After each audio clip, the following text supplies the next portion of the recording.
আজকে হচ্ছে অধিবাস আর হচ্ছে ভাগবত পাঠের জন্য জসবীর সিং আর মহুয়া মুখার্জি আসে।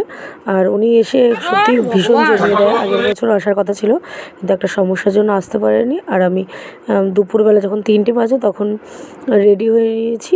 রেডি বলতে বাড়ির সামনে আর কি, শাড়ি পরেছি, দুষ্টুর একটা জামা পরিয়ে দিলাম, কারণ এখন গঙ্গা বরণে যেতে হবে। আর আমরা যেহেতু বাড়ির সামনে কেন, পুরো গ্রামটাই এত এত এত আনন্দ করি, পুরো নিজের অনুষ্ঠানের মতো মনে করি, নিজের বাড়ির অনুষ্ঠানের মতো। তাই এখন যাব। তা দেখো গঙ্গা বরণে বেরিয়ে যাচ্ছি। আর এটা অনেকটা দূরে একটা পুকুরে, সেখানে যাওয়া হবে। আর এখানে কীর্তন নিয়ে যাওয়া হয়, মানে কীর্তন করে আর গঙ্গা বরণ করে। আর যে কুলুমি মাথায় টাথায় নিয়েছে ওরা উপোস থাকে, আমি তো আর উপোস নিই, ওরা নিয়েছে।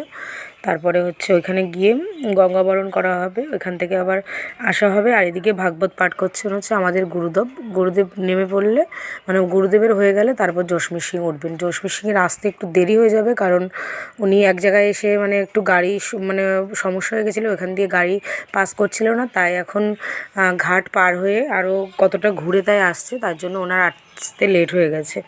নয়তো উনি 5টায় আসে আর প্রচুর লোকও হয়, কিন্তু এইবার ওনার আস্তে আস্তে এতটা দেরি হয়ে গেল যে লোকজন প্রায় চলেই গেছিলো, মানে খুব না, কয়েকজনই হয়তো গেছিলো, লোক তো প্রচুর হয়।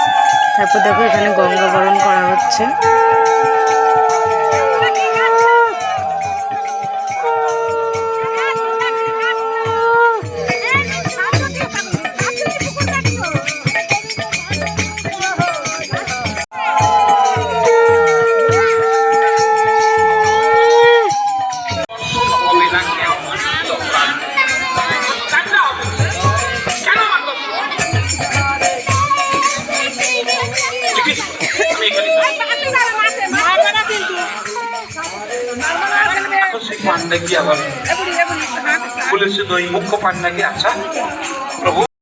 তারপর এসে আমাদের কালী ভিটেটা পরিক্রমা করে পুরো মণ্ডপটা পরিক্রমা করা হয়েছে।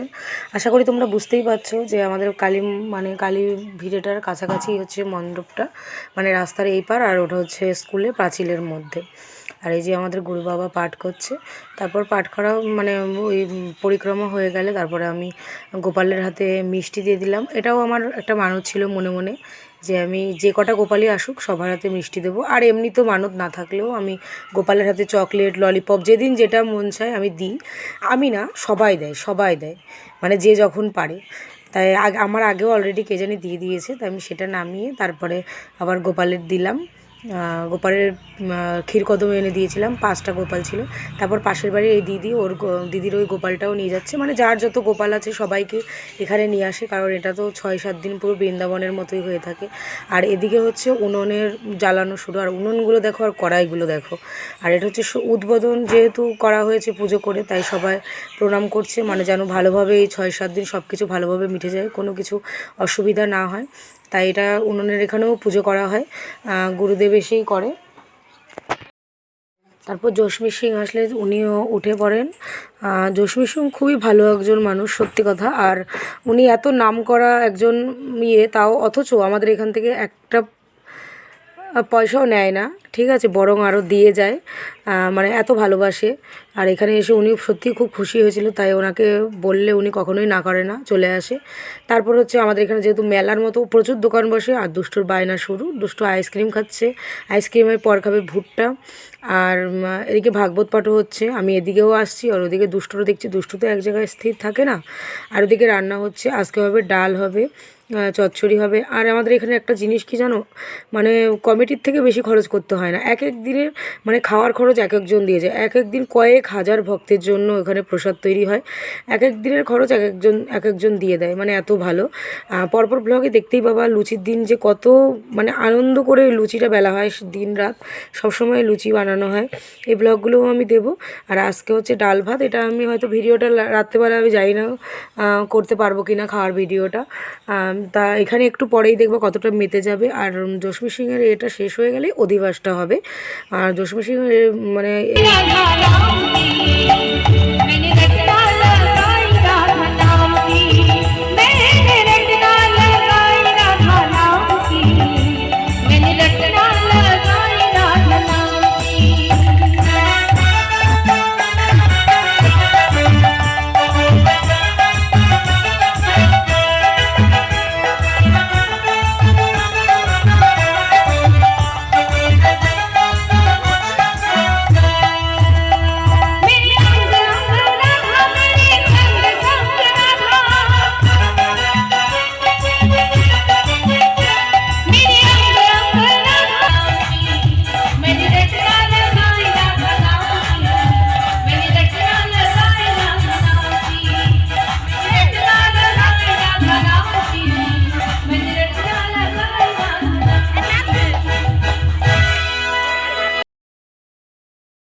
তারপর এদিকে ওই অধিবাস শেষ হয়ে ওটা পাঠ শেষ হয়ে তারপর অধিবাস হচ্ছে। আর এদিকে আজকে রান্না তো এরাই করে, কিন্তু কাটাকুটি মহিলারাই করে দেয়, কিন্তু আজকে সবই ছেলেরাই করছে। আর এদিকে অধিবাস হচ্ছে, আর খাওয়া দাওয়া প্রায় সবাই চলে গেছে খাওয়া দাওয়া করে, একমাত্র মণ্ডপের সামনেই যে কয়েকটা বাড়ি এরাই রয়েছে, বাকি সবাই চলে গেছে। আর এখানেই আমার অধিবাসের ব্লগটি শেষ করছি। আবার দেখা হবে অন্য একটি ব্লগে।